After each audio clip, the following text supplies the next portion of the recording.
Choice removed. Lightning flashed. The sheriff's hand squeezed the pistol's grip, heart pounding. The gloom of the forest faltered and then broke before the shadows swelled.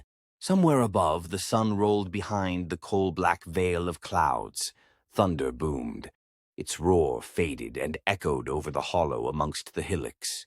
The embers of last night's campfire cooled, and the occasional drop sizzled in the fire. The air was thick with the tang of blood, a nauseating scent that gnawed at the stomach. Flies buzzed in a fervor at this fresh meal. Pieces of a buck were strewn about. A broken squirrel was tossed to one side. Atop a wooden spike, the head of a boar guarded the edge. Its tongue lolled out.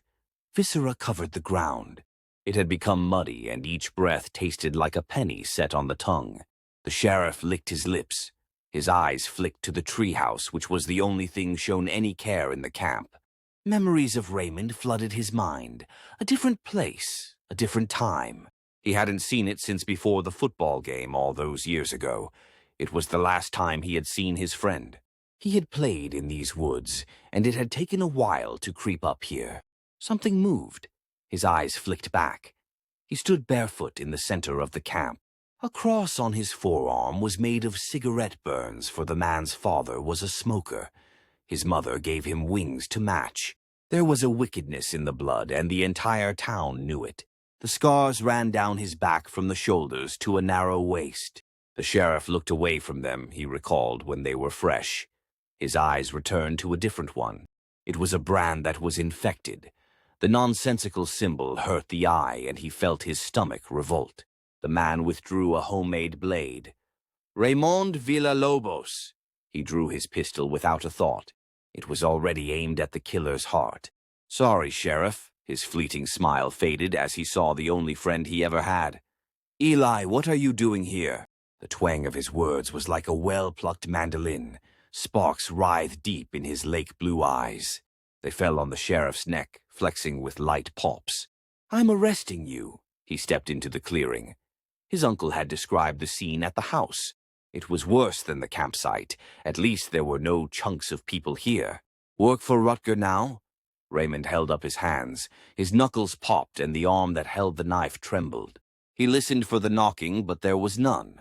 Drop the knife, Raymond, Elijah ordered, and a tremor crept into his voice, aiming at his heart. Sure, Raymond shrugged, and his eyes danced with a precarious malice. Raymond tossed the knife, which embedded itself deep into the tree beside the sheriff's head. The move was fast. Elijah only saw the blade stick into the wood with a deep chomp. The sheriff jerked back. Try that again. I'll put you down here. I'm just playing. Raymond laughed, shrugging. His wide smile revealed teeth stained a muddy yellow from years of chewing tobacco. Shut up and turn around now. The sheriff approached with his gun trained on Raymond. The killer turned gracefully on his heels. The sheriff cuffed him, reciting his rights, and held his breath against the stench. Beneath the sweat, gore, and pine, the reek of rotting grapes turned his stomach. I won't go to jail, Raymond confessed, turning his lake-blue eyes on the sheriff. There was a tremor below the laughter. Don't be stupid, Ray, he growled, but gestured towards the infected brand. It was old and deep. Its infection ran riot, and veins turned to purple lightning beneath the skin. Don't touch that, he snapped, and spittle flew. The sheriff stilled, holding up a hand. We'll get that looked at, okay?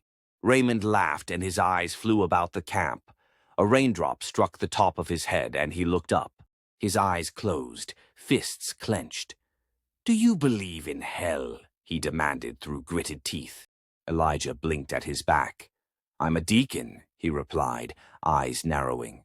The man laughed. It was as jagged as his smile. So, he gritted his teeth, his jaw popping. Saying it and meaning it isn't the same. His body coiled, ready to spring forward. Yeah, the sheriff nodded, jerking him towards where he had parked his truck. Murder is a hell-worthy sin, he pushed him forward. Reckon so? Raymond stopped, staring over his shoulder. Some people have it coming. The writhing sparks deep in his eyes grew, and the stink of rotting grapes intensified. Really, Raymond? The sheriff nodded, pointing. I suppose that's the mark of Cain. No?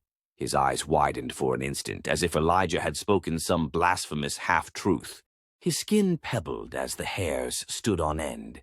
He ambled forward. "You'll be judged," Elijah assured him. "I've already pleaded, Eli," Raymond mouthed, smile fading. His eyes roamed the forest like a condemned man on his way to the gallows.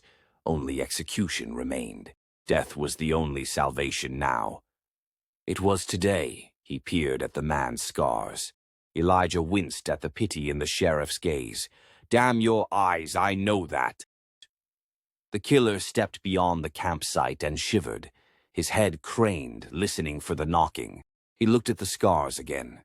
"I do believe in hell," he admitted.